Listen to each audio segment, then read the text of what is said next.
I always say the two ways to build something insane is deep, deep insecurity turned into fuel. When I heard Gary Vee say this in his interview with Stephen Bartlett, I got emotional. He said there are two ways to build something big, using deep insecurity as fuel. Insecurity. Wow. That's me. That's who I was growing up. Insecure, lack of confidence, lacking self-esteem. And from young, I was such a bloody, quiet person. And I still am. Sometimes I scare myself with how quiet I really am. And it wasn't just quiet. It was silent. I didn't talk much to anyone, not even with my family. And I only spoke when I had to. And at that time, I only had one thing on my mind. Just leave me alone. Okay, just leave me alone.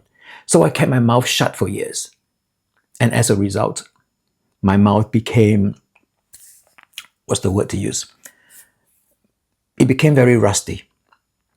I remember in my early 20s when I started working, I just couldn't find the right words when I communicated with people.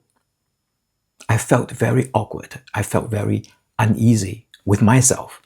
And the thing is, I didn't even realize this was a problem back then. Yes, it was an ongoing issue, but I didn't think much of it.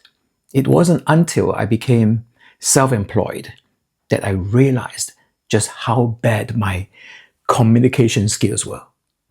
And suddenly, I had to talk to potential customers. And suddenly, I had to talk to strangers at business networking events. I was struggling, really struggling.